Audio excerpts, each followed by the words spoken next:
A few months ago, someone asked me whether I was worried that the career I was building would disappear before I had the chance to fully grow into it. They didn't say it cruelly, of course. If anything, they said it with concern. Software engineering, they suggested, might not be the safe path that people once thought it was.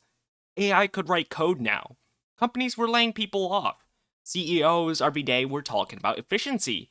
Maybe the whole field was changing faster than anyone wanted to admit. I've heard some version of that question more than once, and I would be lying if I said I never understood where it came from. That fear is pretty much everywhere right now. Every few weeks, there's another layoff announcement, another executive interview, another viral clip that claims AI will soon write most of your code and you'll go obsolete. Anthropic CEO Dario Amodei has warned that AI could wipe out a large share of entry level white collar jobs, and he has also predicted that AI may soon write nearly all code.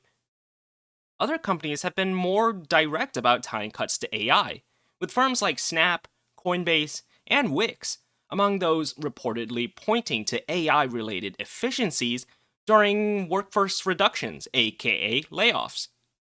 People are watching companies cut jobs while praising tools that can generate code in seconds, and they're wondering whether they picked the wrong field. In my opinion, I think the panic is getting a little ahead of reality. We've seen this pattern before. A new tool arrives, and people imagine the old profession vanishing overnight, and then the tool slowly becomes part of how the profession works. That fear really isn't anything new. In 1961, Time magazine ran an article called The Automation Jobless, which warned that more efficient machines were allowing industries to produce more with fewer workers. Decades later, calculators created their own classroom panic. A historical review of calculator debates point back to articles like A Kind of Liberation versus the Undermining of Basic Skills, where educators were already arguing over whether students would lose basic math skills if machines could do arithmetic for them. Same anxiety followed computers into offices, where software began changing clerical work, filing, bookkeeping, and other administrative tasks. Even GPS had its own version of this debate. In a 2003 Wired article called GPS Users Still Lost in the Woods, search and rescue workers warned that people were becoming overconfident with navigation devices and forgetting that technology could not replace judgment or basic orienteering skills. These examples matter because they really just show the same pattern repeating across different tools across different periods of time.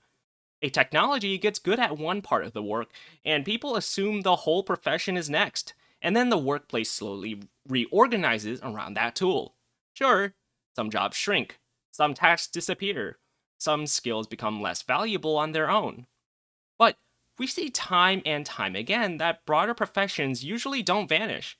The work really moves toward knowing when to use a tool, when to question it, and how to take responsibility for the outputted result. And that's the part that's missing from a lot of the current AI panic. People look at what AI can produce on the surface and assume the entire profession behind it is suddenly unnecessary. If AI can generate code, software engineers must be finished. If AI can create an image, artists must be finished.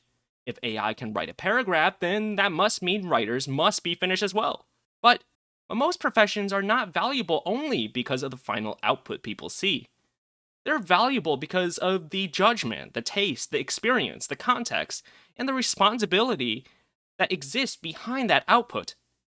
A generated image is not the same thing as an artist understanding composition, emotion, audience, culture, and style. A generated paragraph is not the same thing as a writer knowing what argument is worth making at that point in time, what tone fits the moment, and what should be left unsaid in the current context. And close to my life, generated code is not the same thing as an engineer that understands the system, its users, the risks, the constraints, and the long term consequences of any kind of technical decision. AI can imitate parts of the product, sometimes really impressively, but it does not automatically replace the thinking that gives any product direction. That doesn't mean AI is useless or overhyped in every way. It's clearly useful, and pretending otherwise would be its own kind of denial. But AI is also not just some independent magical entity floating above the work of mankind. It is built from human data, human examples, human writing, human code, human art, and human decisions about what should be included or excluded. That means it can only be as good as the material it has learned from and the people using it. For software engineers, AI can help write boilerplate code, explain unfamiliar errors, suggest tests, summarize documentation, and make it easier to start work that would otherwise take longer. For writers, it can help organize rough ideas or test different ways of phrasing something. For artists and designers, it can really help with early concepts, references, and quick experimentation. The issue is that none of those uses remove the need for a person who knows what good work looks like. AI can give us an answer, sure, but it does not know whether that answer fits the real situation. It can generate code that looks clean but has concerning security problems. It can create an image that looks polished at first glance, only for you to look a little closer and just realize it's AI slop. It can write something grammatically correct that still feels really empty, generic, or wrong for its intended audience. The tool can speed up parts of the process, but speed is not the same thing as judgment. The real problem here, then, is not that every job touched by AI suddenly disappears. The real threat here is pretending the work will stay the same.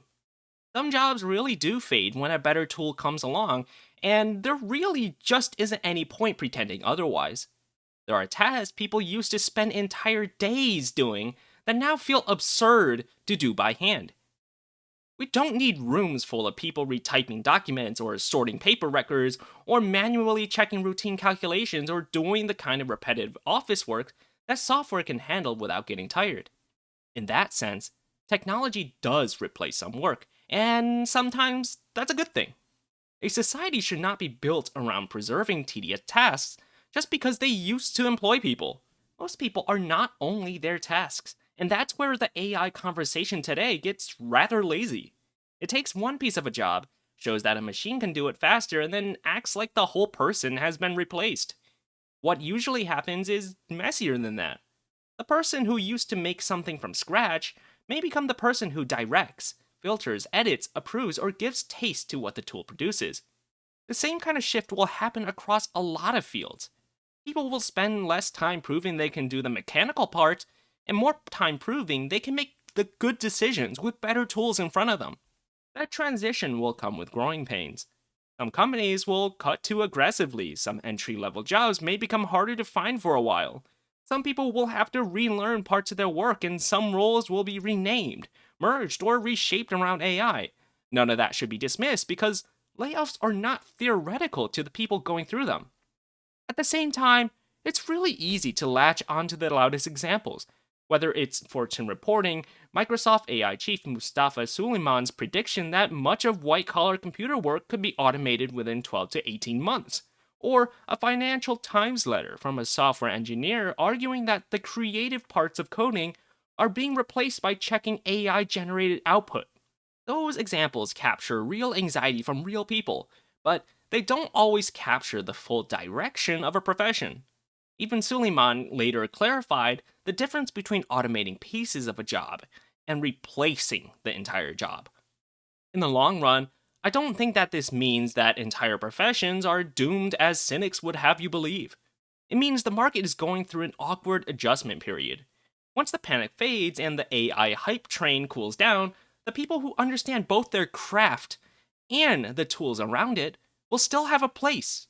And I leave you with this: AI is not something to worship, and it's not something to fear blindly either. It's a tool, and like every powerful tool before it, it'll reward the people who learn how to use it thoughtfully. The worst thing anyone can do right now is cling to the idea that all AI is bad, refuse to engage with it, and hope the world goes back to exactly how it was before. It will most definitely not. That does not mean we should accept every single AI product without question, or pretend that there are no risks to having AI. We, as humans, should still care about the quality, the ethics, security, originality, and the people affected by this transition. But Rejecting the entire technology out of fear is not a plan. Maybe the work changes. Maybe the path looks different than we expected. Maybe some parts of the job become less important while other parts become more important than ever. But different does not necessarily have to mean worse. If we stay open minded, keep learning, and remember that tools are only as useful as the people guiding them, we will all find our place in this next version of work.